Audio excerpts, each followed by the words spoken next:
Kapag pinag-uusapan ng F-35, kadalasang unang nababanggit ang presyo.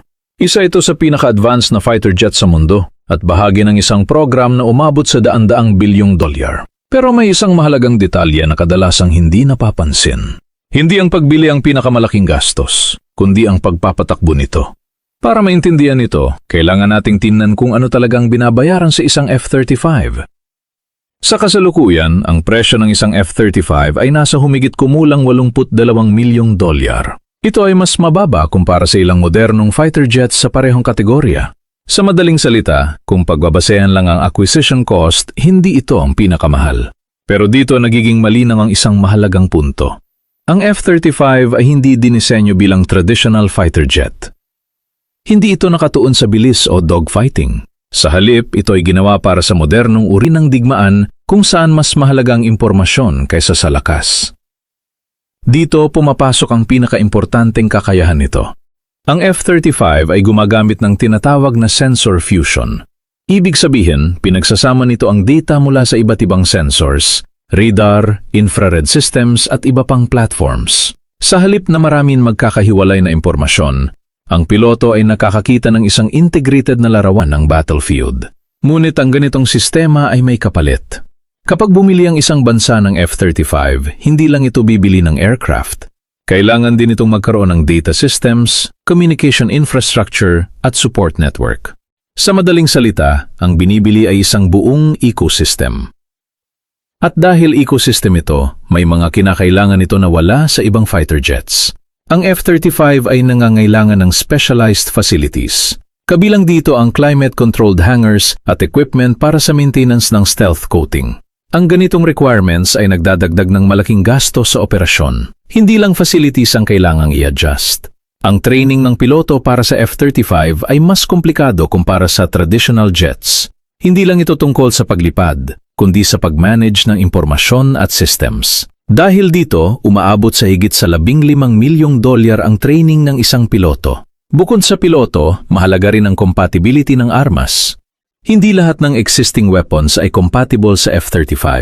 Upang mapanatili ang stealth capability, kailangang magkasya ang mga armas sa internal buy nito. Ibig sabihin, maraming bansa ang kailangan mag-invest sa bagong klase ng munitions. Ngayon, tingnan natin ang mas pangmatagalang epekto.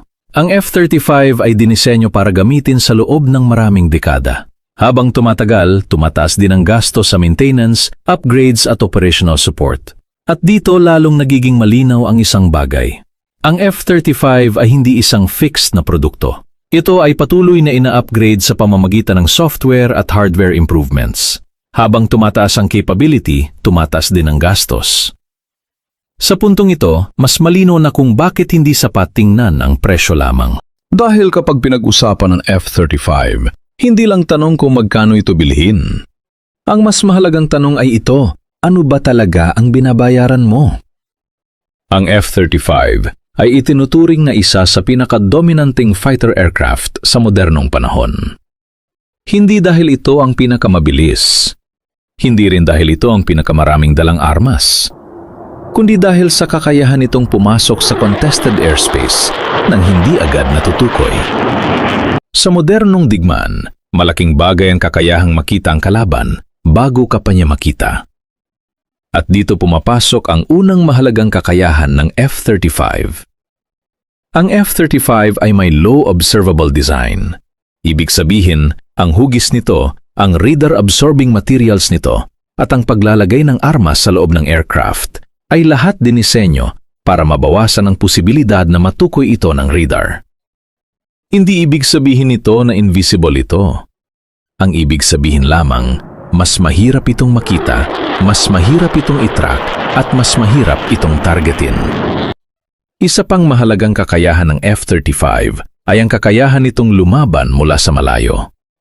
Sa halip na umasa sa traditional dogfight, ang disenyo nito ay nakatuon sa pag-detect at pag-engage ng target bago pa umabot sa close-range combat. Sa simpleng salita, ang ideal na laban para sa F-35 ay isang laban na halos hindi na umaabot sa visual range. Isa sa pinakabinibigang pansin sa F-35 ay ang situational awareness nito. gamit ang Distributed Aperture System o DAS at ang Advanced Helmet-Mounted Display ng piloto. Nagkakaroon ng pilot ng halos 360-degree na awareness sa paligid ng aircraft. Ito ang dahilan kung bakit madalas ilarawan ng F-35 bilang isang aircraft na nagbibigay sa piloto ng mas kumpletong larawan ng battlefield. May isa pang dahilan kung bakit malawak ang gamit ng F-35. Hindi lang ito isang bersyon. May 3 pangunahing variant ang aircraft na ito. F-35A. Ang F-35A ay ang conventional take-off and landing version. Ito ang karaniwang ginagamit ng Air Forces.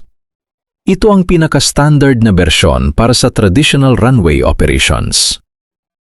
F-35B. Ang F-35B naman ay may short take-off at vertical landing capability. Ibig sabihin, kaya nitong mag-operate mula sa mas maikling runway, sa maliliit na barko, o sa mga lugar na hindi kayang gamitin ng ordinaryong fighter jet. Ito ang bersyon na nagbibigay ng kakaibang flexibility sa operasyon. F-35C. Samantala, ang F-35C ay ang carrier-optimized variant. Mas bagay ito sa naval operations, mas bagay sa aircraft carrier environment, at idinisenyo para sa mas mahabang range sa operasyon sa dagat. Kapag pinagsama mo ang stealth, long-range engagement, situational awareness, sensor fusion, at ang kakayahang makiugnay sa buong network ng labanan, mas madaling maintindihan kung bakit hindi sapat sukatin ng F-35 base lamang sa presyo ng pagbili. Dahil ang binabayaran dito ay hindi lang makina at armas. Ang binabayaran dito ay access sa isang antas ng digmaan na hindi kayang ibigay ng ordinaryong fighter jet. Sa huli, ang tunay na halaga ng F-35 ay hindi nasusukat sa initial cost lamang, kundi sa kabuuang kakayahan nito, sa lawak ng infrastructure na kailangan para suportahan ito, sa training na kailangan para magamit ito ng tama, at sa uri ng battlefield advantage na kayang ibigay nito sa isang bansa. Sa modernong digmaan, ang kalamangan ay hindi na lang tungkol sa bilis, hindi na rin lang tungkol sa dami ng armas, kundi sa kakayahang pumasok ng hindi agad natutukoy, makakita ng mas maaga, at makapagdesisyon ng mas mabilis kaysa sa kalaban. At sa ganitong perspektibo, mas madaling maintindihan kung bakit ang F-35 ay hindi simpleng mahal na fighter jet, kundi isang napakamahal na sistema ng kalamangan.